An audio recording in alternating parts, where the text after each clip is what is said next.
Olá! Vai começar mais um episódio do podcast Papo de Veterinária. Eu sou Thaís Rocha e uma vez por semana eu converso com profissionais da medicina veterinária sobre trajetória e escolhas que moldaram sua carreira. Esse episódio foi gravado pela plataforma Zoom em 17 de fevereiro de 2022 e a entrevista está publicada no canal youtube.com/papo de veterinária.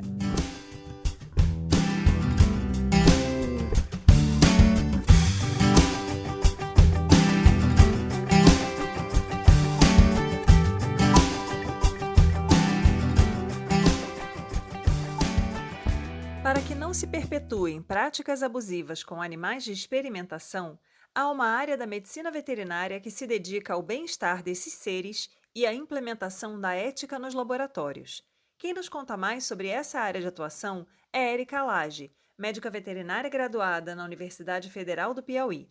Ela é mestre em parasitologia pela UFMG e é atualmente doutoranda na USP, com trabalhos na área de bem-estar de animais de experimentação. Durante sua carreira de veterinária, as suas participações em comissões de ética de experimentação animal nos mostram como a atuação com o coração proporciona a realização pessoal e profissional. Venha saber mais sobre essa área. Seja muito bem-vinda, Érica. Oi, gente, tudo já? É um prazer meu estar aqui conversando com vocês. Obrigada pelo convite, Thaís. Érica, eu queria começar te perguntando se a sua entrada na medicina veterinária foi aquela história clássica da criança que sonhava em trabalhar com os animais e salvar a vida dos animaizinhos e dar assistência, né, àqueles seres frágeis que não conseguem se comunicar, ou se você teve alguma outra trajetória para chegar no curso de medicina veterinária. Desde que eu era muito criança, que eu me entendo por gente, eu tinha um amor muito grande pela natureza, pelos animais, pela biodiversidade. Assim, eu ia para o quintal de casa e tinha aula de manhã que ensinava alguma coisa de um insetinho, eu ia para casa e olhar aqueles bichinhos. E eu sempre tive um amor muito grande pelos animais. Meu pai era veterinário, ele era professor de veterinária, ele era epidemiologista. Então, assim, eu tinha um olhar muito apaixonado pelos animais. Mas durante uma boa época da minha vida, eu não conseguia saber exatamente o que isso seria como profissão ou não, né? Porque existe uma diferença entre você ter um amor pelos animais e querer levar aquilo para a sua vida profissional. Então, eu tinha uma dúvida, assim, o que eu vou ser? Eu sabia que eu ia trabalhar com natureza, com biodiversidade, com vida, e isso sempre foi uma constante. Quando eu cheguei perto realmente do vestibular, eu tinha uma dúvida muito grande entre biologia e veterinária. Porque eu tinha uma ideia, apesar do meu pai ser professor de veterinária, eu tinha aquela ideia meio engessada de que veterinário é clínico. Veterinário é clínico de pequenos animais. E a clínica não me interessava, sabe? Eu olhava para a clínica e falava assim, vou fazer veterinária, não tenho interesse, o sofrimento do animal me causa muito desconforto. Não quero. Então eu falei assim, acho que eu vou para a biologia.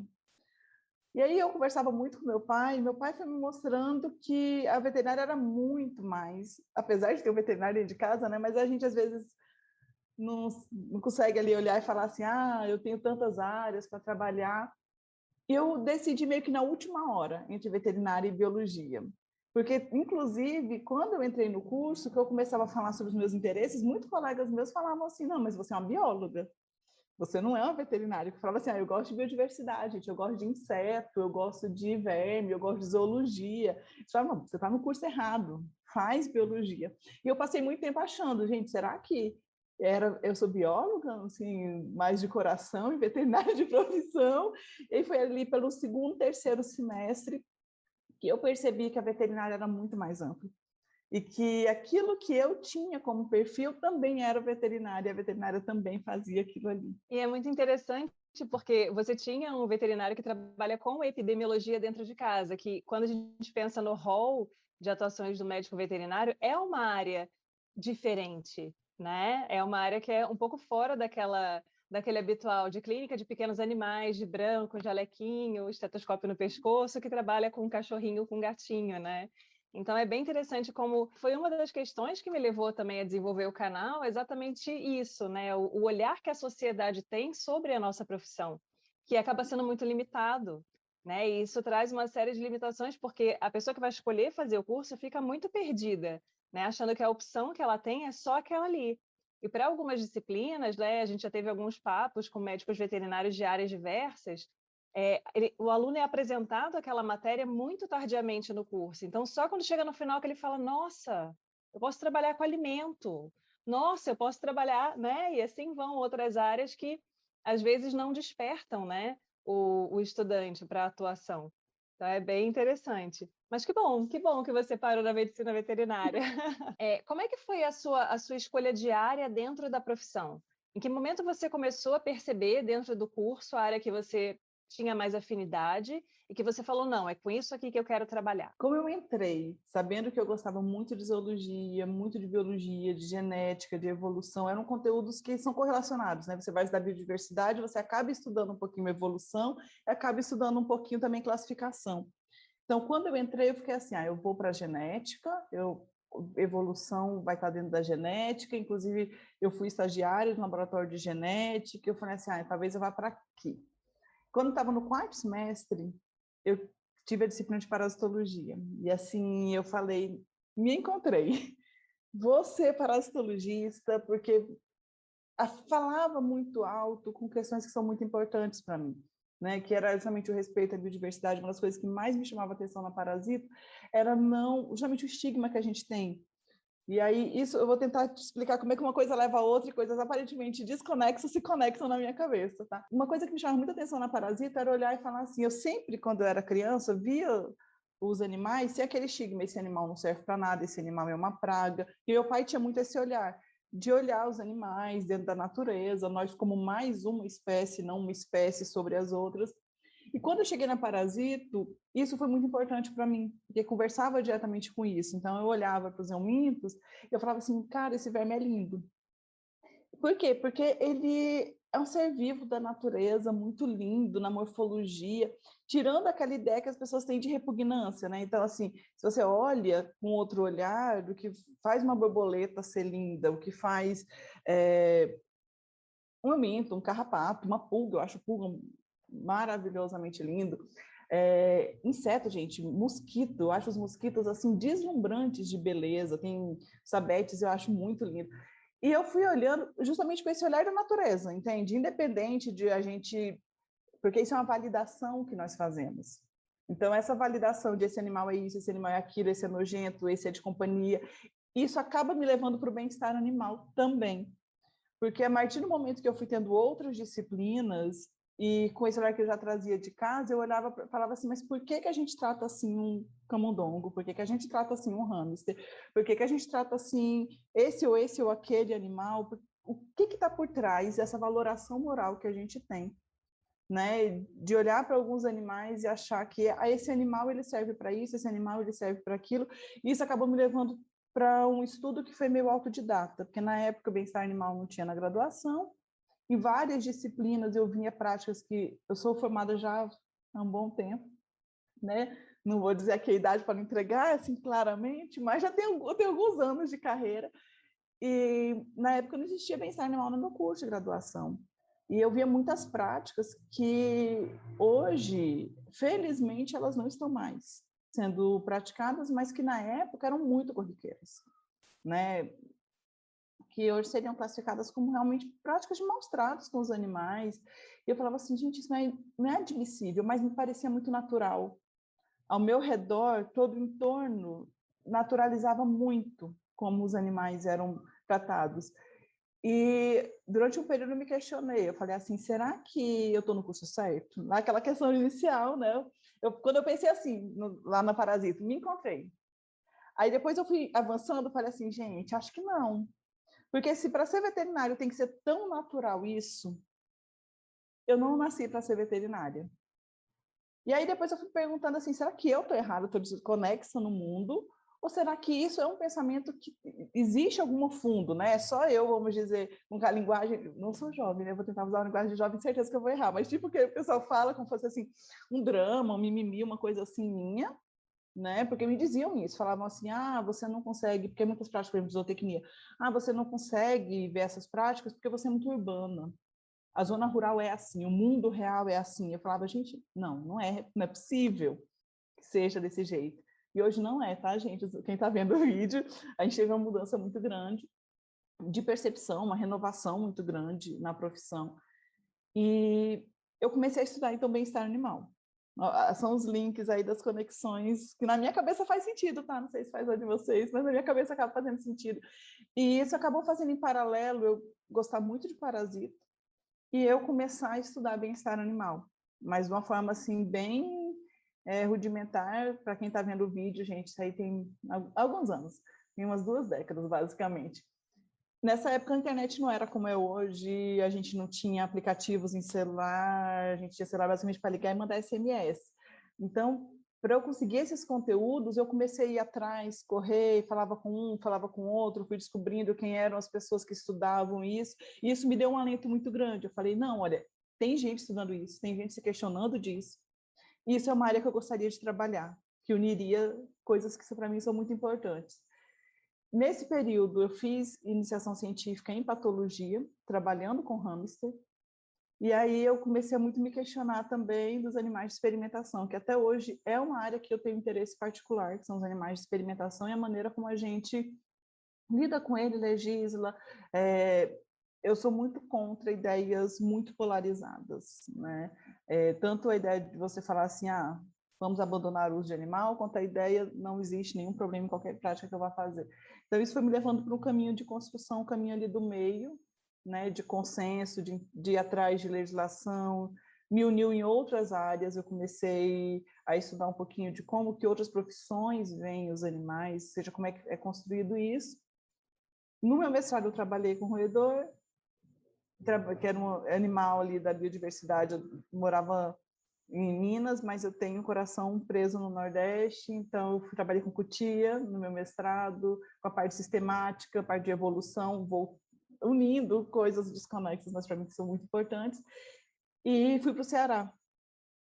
Quando eu cheguei no Ceará, e eu acho que eu estou falando uma resposta muito longa, já estou contando todo o final da história, né? Mas é só para mostrar assim que às vezes os caminhos profissionais não são retos, não são longilíneos e não são fechados em uma área só. Você não precisa dizer assim, nossa, eu escolhi isso, mas isso conversa com várias outras áreas, porque essa separação, né, epistemológica que a gente tem das disciplinas, era muito didática, mas as áreas elas confluem, elas se misturam. Você tem zonas ali em que você pode manter o seu olhar de uma área para outra. Não, mas eu acho muito bom, assim, porque essa sua fala já me trouxe várias questões, né? Eu acho que a gente tem a questão da visão antropocêntrica, né? De que a gente realmente vinha de uma tendência que era bem mais forte, isso vem se diluindo ao longo do tempo, mas que ainda existe, do homem ser o topo da cadeia, que classifica as outras espécies de acordo com o seu interesse, com a sua afinidade. Então você olha lá para uma barata e fala, ai, que nojo, esse ser asqueroso que não serve para nada, por que não morre essa desgraça aqui, que a gente já sabe que se cair a bomba atômica é o único que sobrevive. Aí você olha para um roedor e fala, ou isso é uma praga, ou isso é um animal que fica numa caixinha dentro de um biotério para fazer experimentos que são super importantes para a evolução da ciência, mas que se morrer, morreu, né? Se precisar passar por um procedimento, passou, porque se ele não está falando na minha cara ali que está incomodando, eu não preciso me preocupar com isso, né? A gente tem a questão de como, às vezes, a gente precisa dessas pessoas que têm um olhar disruptivo sobre aquilo que é corrente no momento. Porque eu tenho certeza que você conviveu e você falou disso, né? Com várias pessoas que, não, mas é assim, a vida é assim, na zona rural é assim que acontece, a gente faz na cordocaína, né? Amarra o boi com a corda e castra sem nenhuma preocupação, porque, né, ele é rústico, ele não sente, né? E eu acho que o surgimento dos estudos de bem-estar e de comportamento, né, a etologia, vem trazendo uma série de informações, e a anestesiologia também vem contribuindo muito com isso, da gente entender, né, não só o comportamento e o funcionamento, né, daquelas espécies na natureza e como isso é trazido ao longo mesmo da domesticação. Então, a gente continua convivendo com animais que têm comportamentos que há milhares de anos, né, um bovino era presa tanto quanto ele continua sendo uma presa. O cavalo também, né? Já os canídeos são caçadores, os gatos também. Então, a gente tem essa verificação, né, de que os animais têm comportamentos típicos da espécie, têm atitudes que a gente não pode correlacionar com a atitude de um ser humano diante, por exemplo, de um sofrimento, de uma dor física intensa, né? Porque aquela coisa, não, se a vaca não está virando os olhos e gritando, não deve estar doendo. Aí você tá lá amputando o dígito da vaca só com o pé dela amarrado no tronco, né? E eu que trabalho com grandes animais, a gente vê muito de perto, né, essa cultura que é totalmente anti aquilo que a gente preconiza e que a gente gostaria. E eu vejo muitas pessoas, muitas estudantes sendo repelidas da área porque não conseguem lidar com isso. E é natural, eu acho que você não tem que ficar no lugar que te incomoda, mas você pode, ao invés de fugir daquilo, eu não estou dizendo que essa fuga é uma coisa ruim, né, invalidando aquilo que a pessoa deseja, né? Existem muitas áreas da veterinária, a pessoa pode se encontrar em uma coisa que seja mais bacana, esteja mais de acordo com ela, mas você pode trabalhar no sentido de mudar aquela realidade que você não concorda e que você percebe que tem outras pessoas que estão na mesma linha que você. Embora teoricamente você esteja, entre aspas, em minoria naquele momento, né? Porque durante muito tempo foi minoria essa questão do bem-estar, a gente vê o quanto essa área vem crescendo ao longo do tempo. E o quanto é importante a gente ter esse tipo de preocupação e entender que a natureza, os animais, né, estão em pé de igualdade com a gente, eles não são inferiores a nós, né? Então, eles estão a serviço, né? Eles nos servem de diversas formas diferentes, mas essa relação deve ser mantida com muito respeito, né? E respeito, inclusive, ao que é importante para aquele indivíduo e para aquela espécie ali, dentro dessa dinâmica. Então, acho que a sua fala é muito bacana, porque traz, né, todas essas questões que a gente vai vendo ao longo aí de um tempo, né? Desde a graduação, que eu também não vou falar sobre esse assunto neste momento, mas que a gente está testemunhando essa mudança, né? A gente vem testemunhando essa mudança de abordagem. E é muito bom que existam pessoas como você que, né, olharam para isso e falaram, não, isso está errado e eu quero saber mais e eu quero fazer algo a respeito. Em todas as áreas, hoje, a gente vê esse caminho de mudança, e isso é muito bonito. E isso, inclusive, fortalece a nossa profissão, porque, como você falou, uma coisa que você falou me tocou muito. Muitas vezes o estudante sai da área, não vai para aquela área, porque vê algo que ele não consegue, naquele momento, ter os instrumentos para dizer, né? Porque você está em uma relação que é diferente entre professor e aluno, e você vê uma coisa tão equivocada na sua cabeça, mas você fica assim, não, realmente eu não sei. Isso que você falou, eu ouvi de uma professora quando eu cursava as disciplinas zootécnicas, e que muitas das práticas elas me causavam muito sofrimento, e conversando com a professora, ela falou para mim, ela falou assim, olha, mas o que você está vendo não é o real, não é o que é para ser o certo. Isso aqui está errado e precisa mudar, e precisa que as pessoas não saiam, não fujam, que elas se mantenham ali, né, para ser uma barreira realmente de contenção, de mudança, porque as pessoas vão mudar, elas vão mudar, quer seja porque elas vão se conscientizar ou porque aquele pensamento dela não vai se tornar mais majoritário, aquelas pessoas ali vão conseguir falar, olha, dá para ser diferente. E ser diferente pode ser muito melhor para a gente e para os animais. Exatamente, eu acho que esse caminho do meio, né, é um caminho importante, porque as polaridades elas são muito difíceis. Eu acho que existe uma tendência muito grande de quando a gente vê uma coisa errada, a gente querer fugir para o extremo oposto daquilo. Mas nenhum extremo funciona bem, né? Então a gente precisa realmente tentar achar essa convergência e entender que vai levar um tempo até as coisas chegarem num estado em que a gente considere ideal ou próximo disso. Né? A gente não tem como, agora vamos libertar todos os animais das Não, não, gaiolas, não. né? Não vamos mais animal na experimentação, vai ser tudo lá, a cultura celular. Essa célula veio da onde? Você criou ela brotou do magma da Terra, né? Então, até a célula que você usa, ela veio de um organismo vivo, né? Então, tem muitas questões aí que eu acho que são importantes e a gente está numa época, né, de polaridades, de extremismos e de muita opinião baseada em nada, né? Qual conhecimento você tem que falar sobre isso? Não, mas eu li no Instagram, né? Então, a gente fica tendo que lidar e explicar, né, a importância do papel do conhecimento para a construção de uma sociedade cada vez mais justa, igualitária, equilibrada, né? Múltipla. Então, Uma sim, sociedade que exatamente. entenda que você não é o único detentor da verdade universal do mundo e que você não... Isso eu acho muito interessante, assim, você não pode impor o seu ponto de vista. O fato de a gente entender que há um processo de mudança, esse processo é um processo lento, é um processo cultural, é um processo que não pode pendularmente ir para o outro extremo. Então, eu tenho um interesse muito grande em animais de experimentação, mas eu não sou contra a experimentação. Eu acho que não dá para a gente estar no meio de uma pandemia, falar assim, ah, eu sou contra a experimentação. Todas as vacinas, você tem uma fase que ela é testada obrigatoriamente em animais, e isso é para dar confiabilidade naquilo, é para você aplicar, e mesmo assim ainda tem, né, as correntes que são antivacina no mundo, mas é para você poder falar, olha, isso foi testado. Não é à toa que os animais eles são utilizados na experimentação como modelos para replicabilidade daqueles resultados.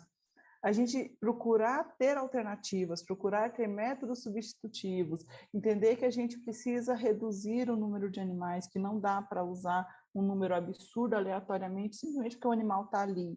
Não quer dizer que você vai falar o seguinte, tudo dá para ser ensinado por modelo. Não, não dá.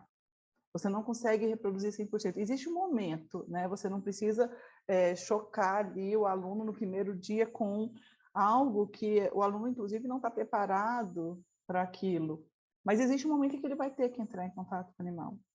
Né? Um modelo, por mais perfeito que seja, se tiver numa cirurgia com uma bombazinha perfundindo, parecendo sangue, não é a mesma coisa de você estar com um animal vivo, a vida dele ali dependendo de você e você perder um vaso.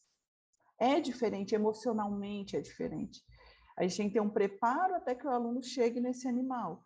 Né? Na minha época, como eu estava falando alguns anos atrás, existia essa ideia de que você tem o animal está ali para ser usado, não interessa quanto. Eu tive uma prática numa disciplina que dá para fazer a prática com um animal. E o professor, tipo assim, vou botar tipo 2 animais por bancada, tem alguns bons anos, eu não lembro exatamente o N certinho, mas era, vamos dizer que numa turma de 30 alunos, ele usava uns 10 animais.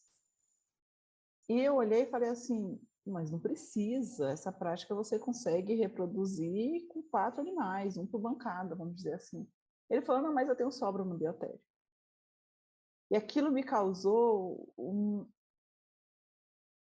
choque. Eu falei assim, mas como assim? Essa prática é uma prática que era extremamente, inclusive desnecessária. E ele falou assim, é isso, eu vou ter que dar essas para as cobras comerem. E eu olhei e falei assim, pois eu prefiro que dê para as cobras. Ele falou assim, você é muito contraditória, você prefere que vá para as cobras do que esse animal, né, vá para uma aula prática. Eu falei que a cobra vai comer. Se não for esse, vai ser outro. Ela precisa, eu não preciso. Mas não quer dizer que eu não entenda que o animal precisa ser utilizado eventualmente para aquilo que a gente precisa. Nas mais diversas áreas, né, os animais estão ali, a gente precisa dessa relação, só que ela precisa ser uma relação amadurecida. Esse professor, particularmente, ele parou de usar animais em aula prática com o passar dos anos. Por quê? Porque aquelas práticas em si eram práticas desnecessárias, eram práticas que expunham o aluno a um sofrimento desnecessário, expunham os animais a um sofrimento desnecessário, reduz, inclusive, o aprendizado quando você está sob uma condição de muita tensão, de muito estresse, mas eu não acho que você pode se formar em veterinária só a partir de métodos alternativos, por exemplo. Não dá para você passar por clínica cirúrgica só utilizando métodos substitutivos.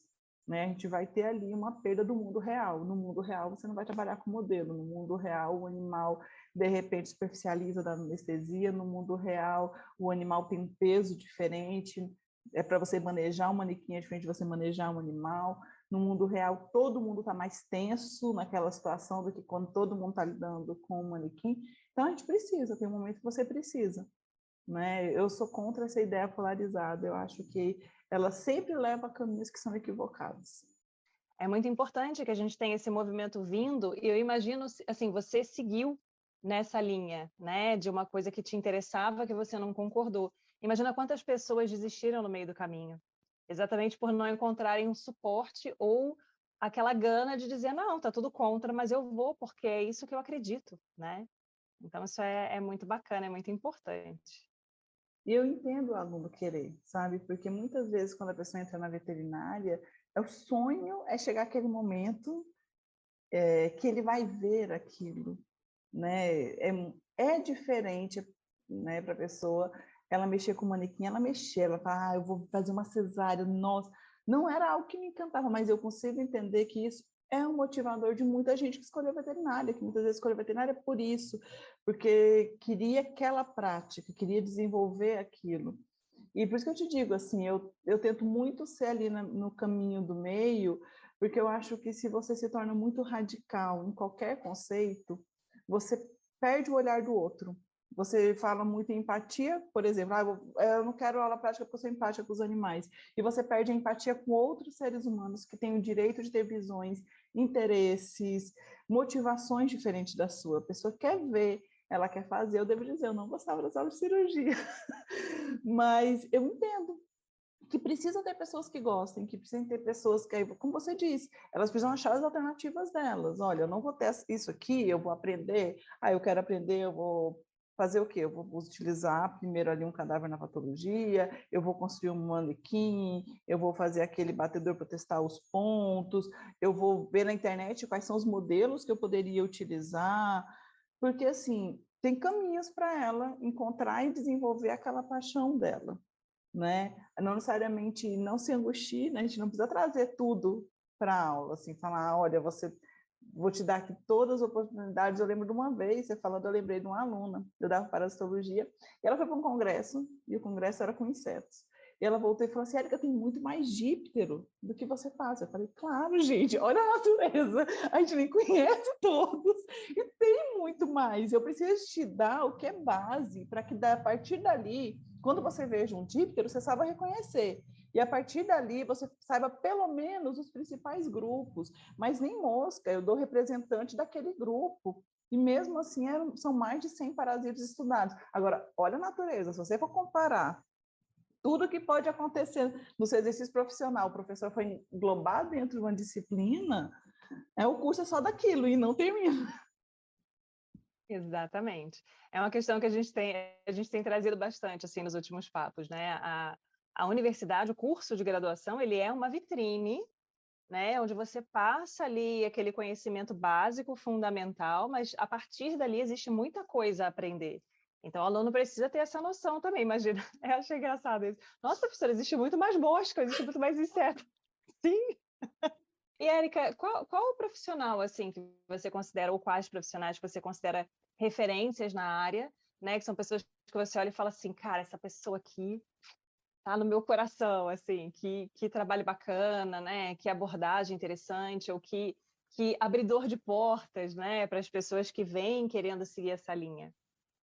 Aí eu vou falar algumas pessoas que eu acho que são muito importantes e que foram importantes quando eu comecei. Eu não tinha material. Como eu falei, voltando aqui, eu não tinha referência. Então, assim, você imagina, computadores de antigamente, tá, que tinham menos memória do que um celular de hoje, você procurava, assim, bem-estar animal, que tem, o que tinha era fora do Brasil. E era, assim, uma outra página, com textinho resumido.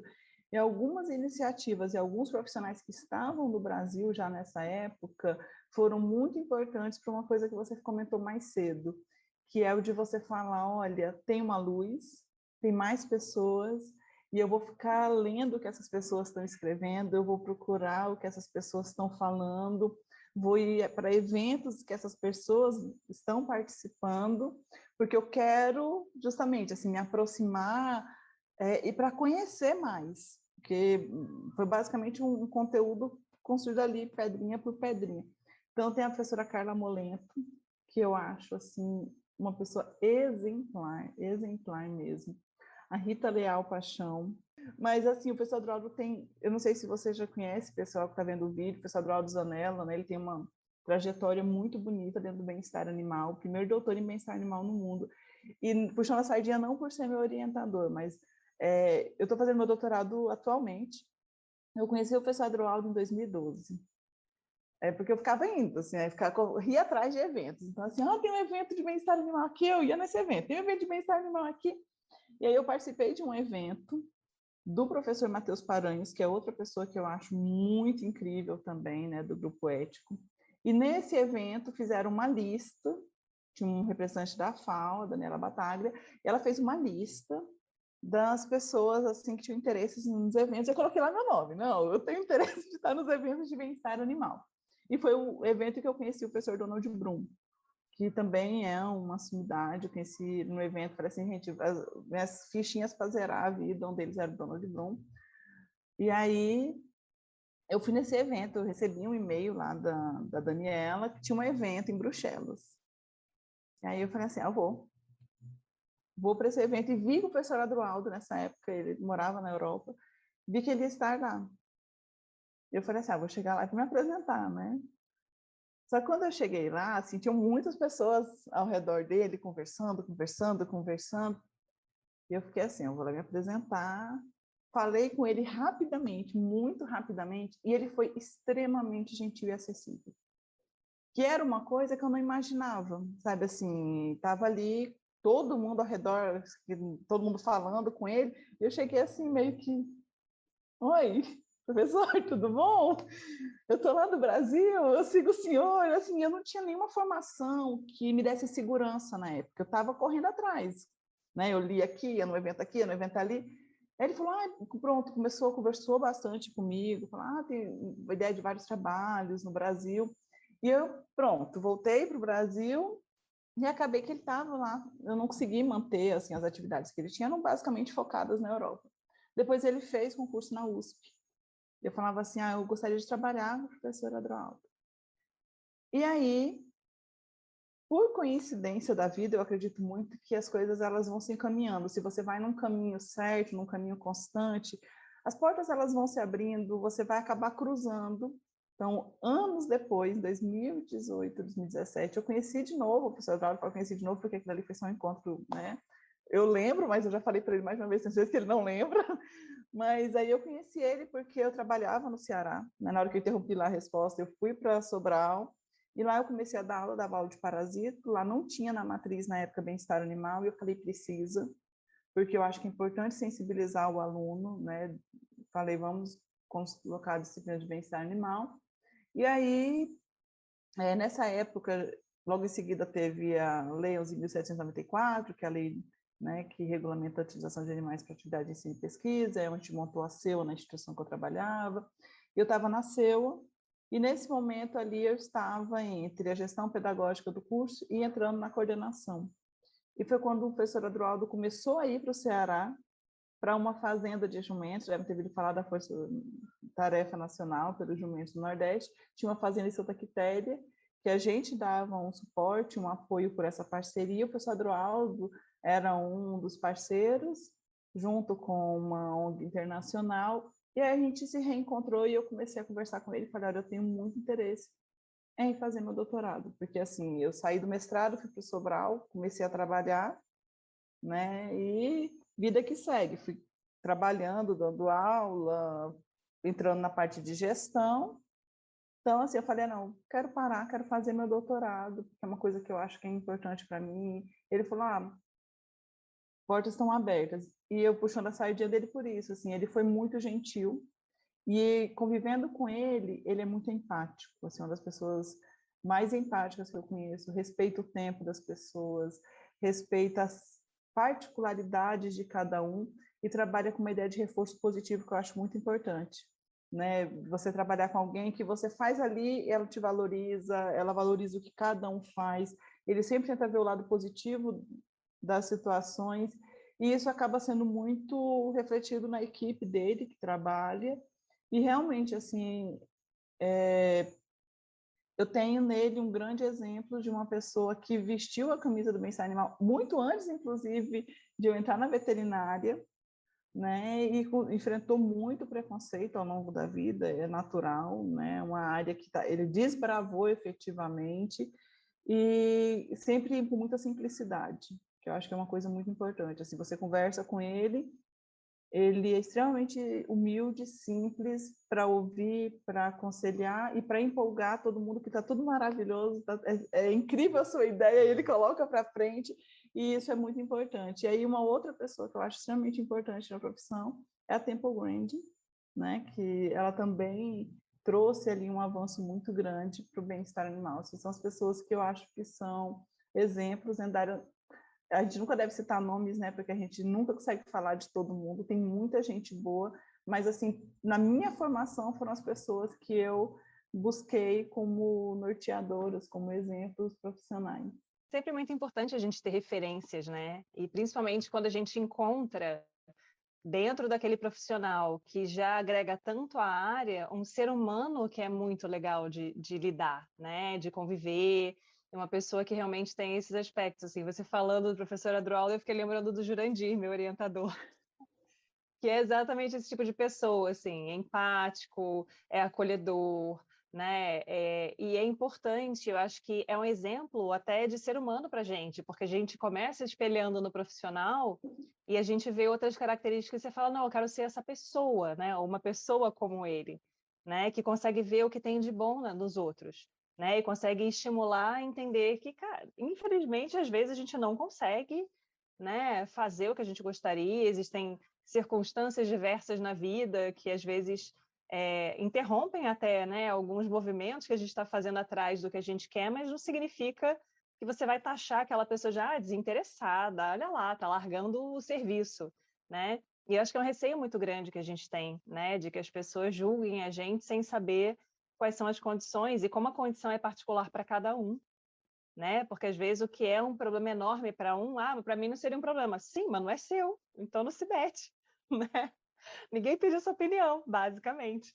Então a gente vai, eu acho muito bacana assim ter esses exemplos profissionais, né, de pessoas que são maravilhosas. Então isso realmente é muito bom, engrandece muito a nossa profissão, né?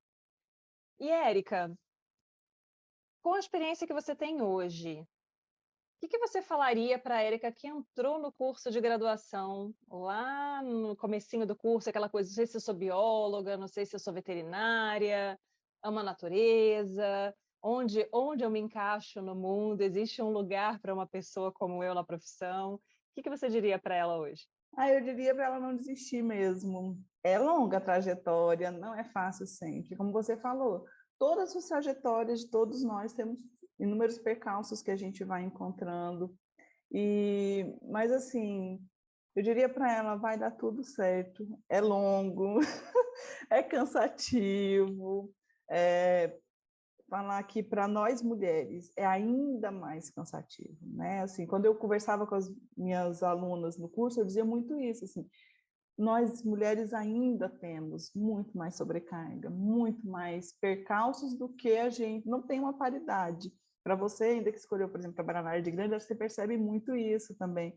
Você ainda enfrentou alguma coisa que eu não enfrento na minha área, que é muito preconceito, mas existe uma veterinária que vai para a área de grandes animais. Mas ao mesmo tempo que a gente tem muito desafio, a gente também encontra pessoas que vão sendo, naquele momento, justamente as incentivadoras, onde você encontra ali uma paz, uma calma, um estímulo para continuar. Eu não sei se foi sorte, mas eu sempre cruzei com pessoas muito especiais ao longo da minha trajetória. No meu mestrado eu tive uma turma assim que eu carrego até hoje, a gente tem grupo no WhatsApp e moram no meu coração realmente assim pessoas que eu quero muito bem. No Ninta, que eu trabalhei por 10 anos, eu fiz amigos que assim são pessoas que eu estou sem encontrar já há vários anos e continuo. A gente também tem um grupo no WhatsApp e conversa, e não é só assim uma conversa formal, conversa amenidades e conversa profundamente. Então, às vezes, todo mundo tem esses momentos que você fala assim, eu preciso aqui de um apoio. Você ter essa rede de apoio é muito importante. Então, eu diria para ela assim, sempre vai ter rede de apoio, construa redes sólidas ao seu redor, porque a vida não é fácil. Nenhuma profissão é fácil. E sim, você nasceu para ser veterinária, e veterinária tem muitas áreas. E hoje, assim, eu não tenho um outro curso. Quando eu vejo, assim, eu falo, gente, eu tinha um DNA de veterinária. Tudo que eu penso a partir de um olho de veterinária. É muito engraçado que depois de um certo tempo, olhando para trás, e quando eu estava no curso, né, e lá no curso que eu trabalhava, tinha uma equipe que a gente mudou a matriz, e eu olhava para a matriz do curso e falava assim, gente, eu sou veterinário, porque tudo isso aqui fala de alguma maneira comigo, conversa com aquilo que eu acredito. Então, assim, eu não teria outro curso hoje, eu diria para ela assim, coloca com certeza no seu coração, filha, você nasceu para ser veterinária. É muito bom, né, acho que é muito bom esse momento que você olha para trás, assim, ninguém está no final do percurso, ninguém está no final de carreira, está todo mundo, né, caminhando ali dentro de uma trajetória, mas você olhar para trás e falar assim: "Cara, valeu a pena", né. Eu encontrei, no momento que eu precisei, a força que era necessária para chegar onde eu estou hoje, e daqui é só mais para frente, mais para frente, né, o objetivo está sempre adiante, né, eu acho que, tem um aspecto importante da gente viver e comemorar aquilo que a gente conquistou e que a gente tem hoje, mas continuar pensando em outras metas, em outras coisas que são importantes e que a gente pode realizar também, né, então isso é muito bacana. E Érica, eu conversei com a Karina Krever sobre ela trabalha com animais de laboratório, né, foi a primeira pessoa que eu encontrei, assim, que falou sobre biotério e é muito bacana.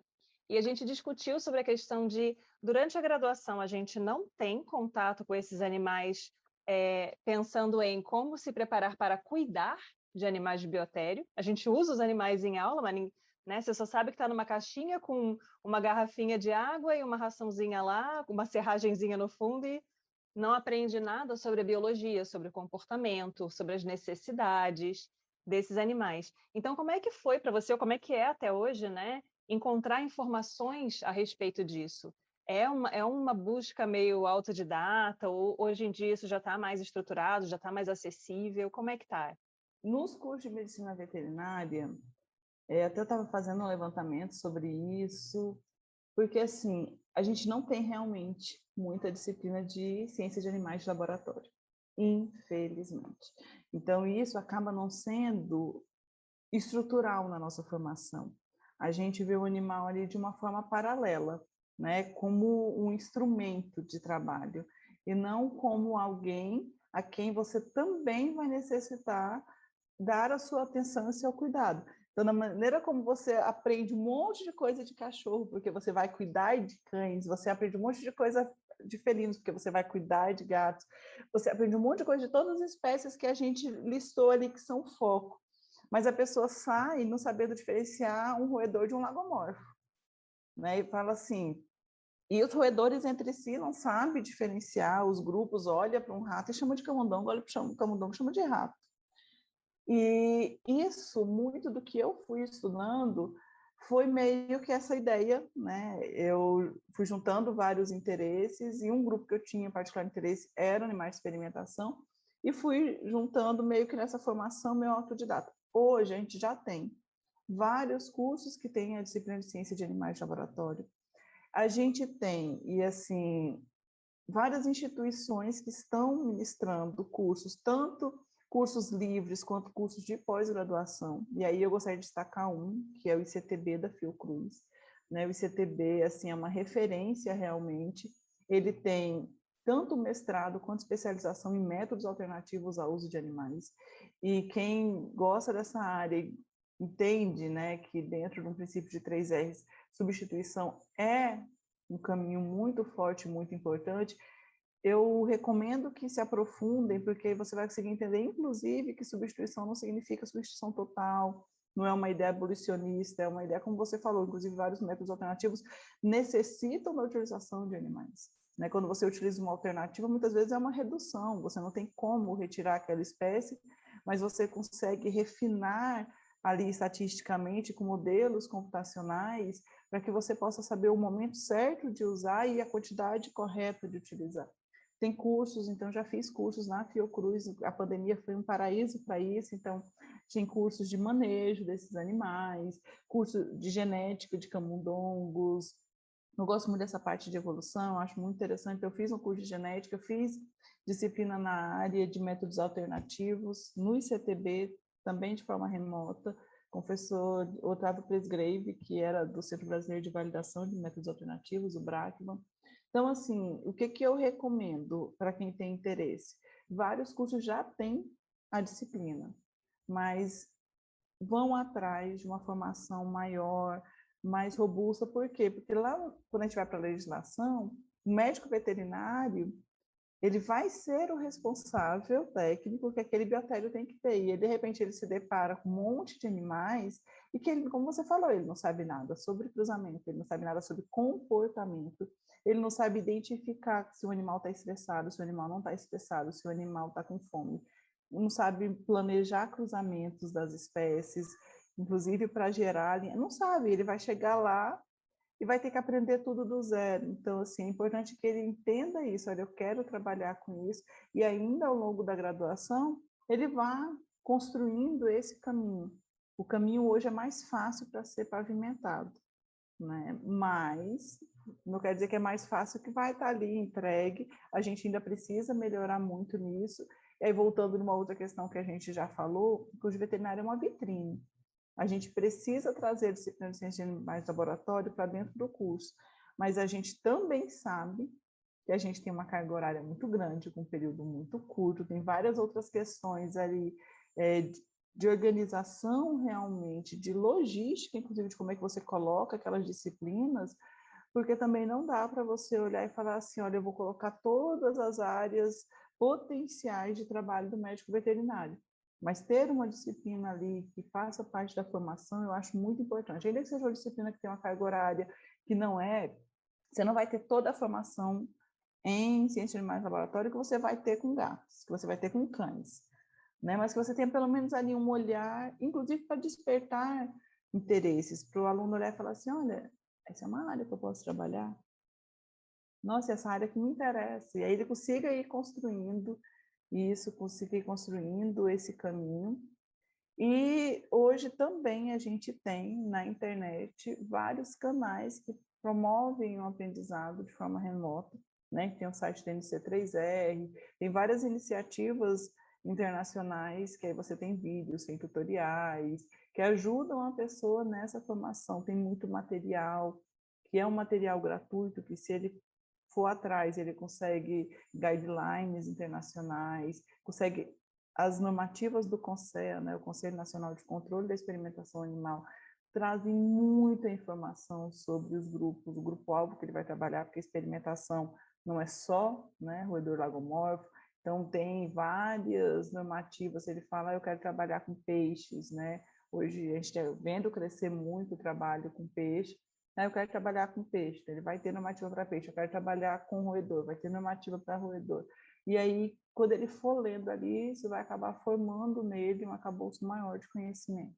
Foi interessante você falar sobre peixes, porque a gente tem um papo com o André Muniz, que citou a questão do zebrafish, né, que está sendo muito utilizado em experimentação atualmente, e a Karina Krever também citou um animal que eu jamais imaginaria que eu veria num biotério, que é o pombo. Ela falou assim, eu trabalho num biotério da psicologia e tem muito pombo lá. Eu fiquei assim, gente, mas pombo? Como assim? Então, assim, até para a gente ampliar a visão das pessoas, porque é um trabalho que o canal faz para mim também, né, de ampliar meus horizontes e me trazer informações que de outras formas eu não tinha acesso, ou porque eu não procurei especificamente, ou porque isso nunca surgiu. Os animais de experimentação são diversas espécies, né? São várias, assim. Então, a gente fala bastante, a gente sempre pensa imediatamente nos camundongos, nos ratos, nos coelhos, né? Mas tem muitas outras espécies que são importantes também, e a gente tem que ter essa preocupação com o bem-estar, né? Com o comportamento do animal, com as necessidades e com todos os padrões ali de uso ético de animais na experimentação. E, Érica, tem algum recado que você gostaria de dar para os estudantes que têm interesse na área ou que possam despertar para essa área? Aí eu acho que para a medicina veterinária, de uma forma geral, não pensando agora só, né, naquilo que me interessa, mas falando na veterinária, eu acho que a gente tem uma profissão que ela é apaixonante. A gente tem uma profissão que exige muito. Então, assim, se eu pudesse deixar um conselho para qualquer área que você for trabalhar, estude. Estude muito. Não se conforme com uma coisa que você disse que eu acho essencial, Thaís. Não se conforme com ler razoavelmente ali. Não, eu vou olhar um post do Instagram, eu vou seguir um perfil. que aí esse perfil ele me traz uns casos, eu leio esse caso assim numa postagem que tem 10 linhas e eu já saio com uma informação completa do que eu penso a respeito disso. Se eu pudesse deixar para qualquer área, é assim, se dedique, estude. Estude com seriedade mesmo. Então, quando você pegar um assunto para ler, leia a fundo. Não se contente com saber razoavelmente emitir opinião sobre tudo. Tem muitos, como você acabou de falar, esse assunto não chegou até mim, inclusive porque não dá. Se eu começar a falar aqui, por exemplo, de grandes animais ou de outra coisa, eu não sei nada, nada, nada, nada, nada. Se alguém me pergunta uma coisa de clínica, uma vez o meu filho estava perguntando, falou assim, mãe, você é veterinária? Você pode fazer cirurgia? Eu falei, existe uma diferença entre ter um respaldo legal e poder, e saber fazer. Eu tenho um respaldo que me diz que se eu for imprudente, que é inclusive uma infração ética, eu poderia fazer, mas não, eu não sei fazer cirurgia, né? Então, dentro do curso, estudem tudo. Estudem, inclusive, áreas que você não gosta muito. Quando eu estudava cirurgia, eu estudava com afinco, porque você só tem 5 anos, só 5 anos. E aquilo vai te cobrar para o resto da vida. Ah, mas eu não quero ser clínico, hoje eu não sei fazer clínica, eu não sei cirurgia. Mas isso me ajuda a entender, inclusive, macro a veterinária. Como é que a veterinária precisa, o que o veterinário precisa, valorizar o profissional da outra área, que não é a área que eu trabalho, mas que eu valorizo, porque eu sei o que significa aquela formação. Então, assim, não sei se eu estou me estendendo, estou viajando na maionese na tua resposta, mas eu acho que é extremamente importante, isso para mim, assim, realmente é algo que eu sempre falava quando eu estava dando aula, falava para todos os meus alunos, estudem, estudo realmente faz a gente, inclusive, ver que a gente não sabe de nada, faz a gente ver que não dá para ter resposta polarizada, porque tudo é muito complexo, que não dá para você falar assim, isso é uma verdade absoluta. Quanto mais você estuda, mais você fala, olha, mais aí tem isso, né? Aí tem aquilo. E você vai vendo as opções, vai vendo que a vida é complexa, que o mundo é complexo, e isso extrapola para a sua profissão, para o seu papel na sociedade, para tudo. Então, estudem, estudem, estudem, estudem, estudem. Quando cansar, estuda mais, porque a educação continuada é isso, é um pilar na medicina veterinária. Ah, mas eu não quero fazer... Não, não é pós-graduação, não, é estudar. Educação continuada, se mantenham bem antenados, alinhados na profissão. Eu acho que é muito isso, né, Érica? Eu acho que quando a gente estuda, quanto mais a gente estuda, mais humilde a gente se torna, porque mais a gente percebe que tem tantas outras coisas, né, e que você pode estudar muito uma única área e se dedicar muito, e você jamais vai saber tudo que há para saber sobre aquele assunto. Então, assim, eu acho que a humildade, e é uma questão que a gente vê muito, né, nos alunos, principalmente recém-formados, que é lógico que tem uma questão da maturidade, da idade, né, da constituição até cultural e social, mas normalmente eu era assim, eu peguei o meu diploma com aquele afinco de falar agora eu sei o que é certo e o que é errado, e eu posso julgar. E aí eu comecei a ver, eu falei, gente, mas eu tô tão errada. Isso é tão errado, né? A gente precisa ter um olhar realmente expandido, né, para enxergar além dos outros profissionais, além das outras áreas, além dos tutores e proprietários, as pessoas, né? A vida das pessoas. Então, a gente precisa realmente continuar, né, nesse crescimento contínuo, não é de uma hora para outra que você vai aprender tudo o que precisa, não é durante a graduação que você vai aprender tudo o que precisa, né, ao longo da vida, e as lições vêm de formas variadas, né? Às vezes ela vem como uma tijolada na sua cabeça, né? Mas ela chega de alguma forma. E aí a gente vai construindo esse conhecimento para se tornar um profissional, uma pessoa cada vez melhor, né? Isso é extremamente importante. Você falou de experiência, eu lembrei de uma coisa. Eu fiz um mestrado em parasito. E quando eu via conversar com meu pai, né? Eu também tive isso muito. Acho que é natural da gente. A gente sai assim, não. Mas é assim, isso funciona assim, isso é assim. Não, porque agora que eu estudei, que eu sei isso daqui, pronto, sei tudo que existe sobre aquele assunto. E eu tive assim, caiu em mim uma ficha do quanto que eu não sabia nada em uma situação muito prosaica. Você vai estudar esquistossomose, né? Porque o meu mestrado em parasitologia ele é geral, ele não pega só veterinário. Aí você estuda lá e vê assim, ah, mas é muito simples, porque você faz isso, você faz aquilo, você propõe aquilo outro. E a gente foi para uma viagem de campo com o professor.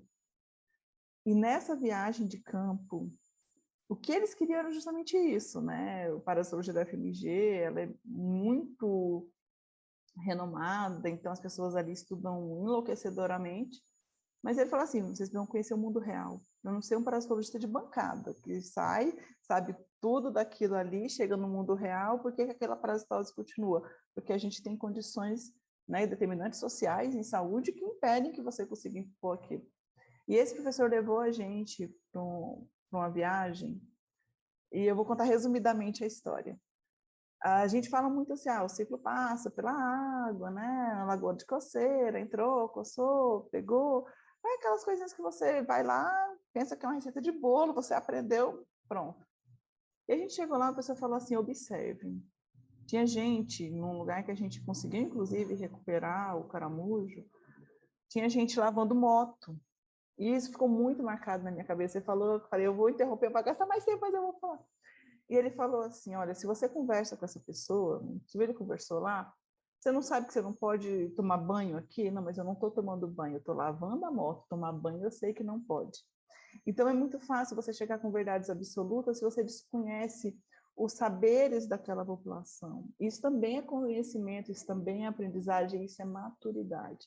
Ver o outro, ler o outro, conhecer a realidade do outro, antes de você chegar verticalizado com conhecimento totalmente academicista e dizer, olha, você precisa ferver toda a água que você vai utilizar, porque você utiliza uma água que ela vem de uma lagoa, a pessoa vai dizer, quanto custa um bujão de gás? Quantos litros de água eu vou usar num dia?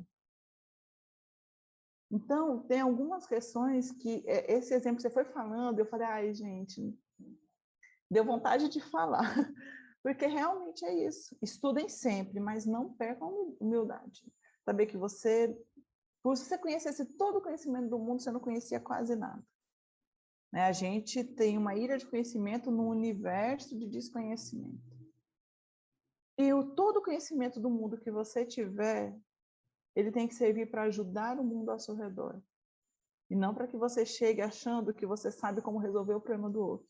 Você vai chegar numa fazenda dizendo para a pessoa, olha, todos os seus erros são esses. Se você fizer como eu estou dizendo, tudo vai dar certo, porque, sabe, eu sei. E você não sabe. Né? Eu achei esse exemplo muito legal, porque realmente é isso. Eu foquei muito no estudo, porque eu acho que é importantíssimo. Mas quando você trouxe isso, eu falei assim, é importante isso. O estudo é humanizador também da gente. Ele faz a gente ver que a gente não sabe nada, ele nos reveste de humildade e faz a gente olhar para o outro mesmo, assim, o outro tem também saberes, tem outras realidades, a gente precisa aprender com eles, nesse aprendizado contínuo que a vida nos traz. Eu já comentei isso aqui algumas vezes, e quando eu pensei em fazer o canal, eu falei assim, eu poderia fazer uma coisa que seria até muito mais simples, eu podia sentar, estudar o que são as áreas da veterinária e ficar lá, eu falando, a área de animais de experimentação é assim, assada, a pessoa faz isso, faz aquilo, mas assim, na minha vida, né, não profissional, assim, na minha vida geral, eu sempre fui muito encantada com as histórias que as pessoas contam, porque através dessas histórias a gente aprende muita coisa e a gente se vê em várias situações. Então, às vezes a pessoa está te contando uma história que parece que não tem nada a ver com a sua vida e, de repente, você fala assim, caramba, realmente eu preciso estar mais atento a essa questão aqui. Então, eu acho que essas histórias que vocês trazem são a melhor parte do canal, assim, porque a gente realmente consegue entender, né, que existe muito e muito além do que a gente é e do que a gente enxerga. Então, acho que é extremamente enriquecedor, assim, eu fico muito feliz. Este foi o Papo de Veterinária. Obrigada por ficar conosco até aqui. E não esqueça de compartilhar com seus colegas que também gostariam de saber mais sobre a profissão. Toda quarta-feira temos vídeos novos no youtube.com/papo de veterinária. E às segundas-feiras estarei aqui com vocês para mais um episódio. Até lá!